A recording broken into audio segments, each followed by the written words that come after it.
আপনার যখন আপনার গাভীটা 7 মাস গাভ হবে, তখন চেষ্টা করবেন দুধটা ছেড়ে দেওয়ার জন্য।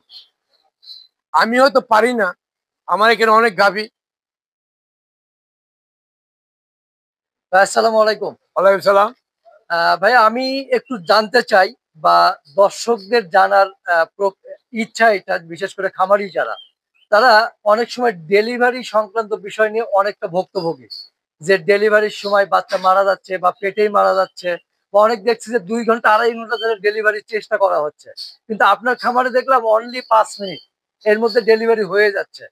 আবার অনেকেই মানে দোষারোপ করে যে 100% বীজ হচ্ছে, গাভীর বডি ছোট, এগুলোর কারণে বাচ্চা মারা যাচ্ছে বা এই বিভিন্ন প্রশ্ন থেকে যায়। এর সমাধান আপনার কাছে কিভাবে পাবো?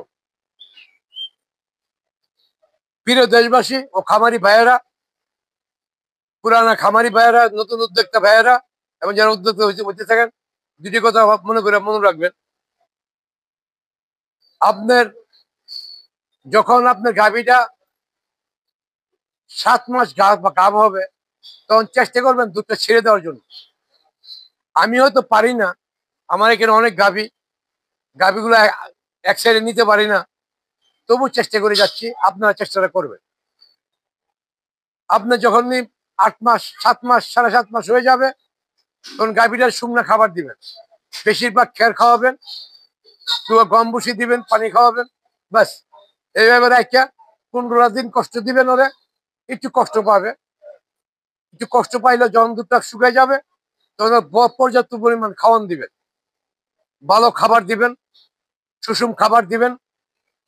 এবং ওর গায়ে কি দরকার আছে, ওর গায়ে কি খাবার দরকার আছে, এখন অনেকেই কিছু কিছু মুখে ওরালে খাবার আছে, ভালো কোম্পানি দেখতে দেখে দিবেন। অথবা আপনার ক্যালসিয়াম ভিটামিন ওকে ওকে খাওয়াবেন, বা ক্যালসিয়াম ভিটামিন শর্ট থাকলে দিয়ে দিবেন, রোগে দিয়ে দিবেন। আপনার বাচ্চা যখন দেখবেন যে ওটা প্রস্রাব হবে, আপনার ফলো করবেন, ওরা ফলো করবেন যে বাচ্চারা উড়ানে ছাড়ছে, বাড়ে দুধে পড়ছে, বাড়ে যখন দুধে পড়ছে, তখন মনে হবে যে কোনো মুহূর্তে ওটা বাচ্চা দিবে। চোখে চোখে থাকবেন, চোখে চোখে থাকবেন। ওই ওই আগ মুহূর্তে, একদিন আগে বা 2 দিন আগে, বা যেদিন বাচ্চা দিবে সেদিন আপনার বড় বডি হইলে এরকম 1.5-2টা ক্যালসিয়াম দিয়ে দিবেন, এবং 2টা স্যালাইন দিয়ে দিবেন, তবে একটু মাল্টি ভিটামিন দিয়ে দিবেন। 24 ঘন্টায় 24 ঘন্টায় ওই মাল্টি ভিটামিনটা, ক্যালসিয়ামটা ওই গরুর শরীরে শরীরে প্রবাহিত হয়ে যাবে, এবং বাচ্চা পেয়ে যাবে। তখন বাচ্চারা সুস্থ থাকবে, বাচ্চারা শক্ত থাকবে। ওই যে ক্যালসিয়াম ভিটামিন ও মানটা পেয়ে গেছে, তখন বাচ্চার ডেলিভারি খুব আরামে হবে, ডেলিভারিটা আরাম হবে, এবং আপনার কষ্ট হবে না, গরুর কষ্ট হবে না। কেন? ওই ক্যালসিয়াম আর ওই যে আপনার স্যালাইনটা দিচ্ছেন, ওইটা দিয়ে কম্বাইন্ড হইয়া একে শরীরে বীর্য তৈরি করবে। ওর বীর্যটা আর আউট বীর্যটা, তখন ওর জায়গাটা, ভেজাটা খুব নরম মসৃণ থাকবে, এবং ভেজাটা সুষম থাকবে, উষ্ণতা থাকবে, শক্তি থাকবে। অকুথন দিবে, জন জোরে কুথন দিবে, শক্তি না হলে কুথন দিবে কি দেয়, তখন ও অটোমেটিক বন্ধ করতে পারতো, বন্ধ করতে পারতো। আপনার মনে করেন আপনার অবশ্যই ওর কুথন দেওয়ার শক্তি থাকবে, বাচ্চারা খুব আরামে এসে পড়বে। আমি আজকে 50 বছরের ভিতরে আমার ফার্মে একটা বাচ্চা বার করছি না আমি হুক দিয়া। আমার কাছে হয়তো যন্ত্রপাতি সবই আছে, কিন্তু প্রয়োজন পড়ে না ইনশাল্লাহ। আপনারা গরুটা ব্যথা উঠে গেছে গা, গরুটা বাচ্চা দিছে না, ভালো করে হাতটা ধুইয়া গ্লোভস দিয়া আপনি দেখেন বাচ্চাটা পজিশন ঠিক আছে কিনা, বা মুখ খুলছে কিনা।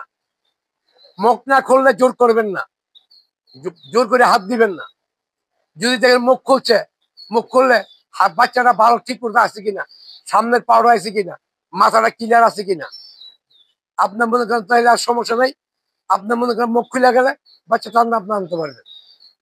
এমনকি গরু মনে করেন খাওয়া থাকতে ডেলিভারির সুবিধা, অনেকে গরু ফোয়ায় নেয়, না পড়াইতে গেলে বাচ্চা ঘুরতে পারে, খাড়া থাকতে সুবিধা।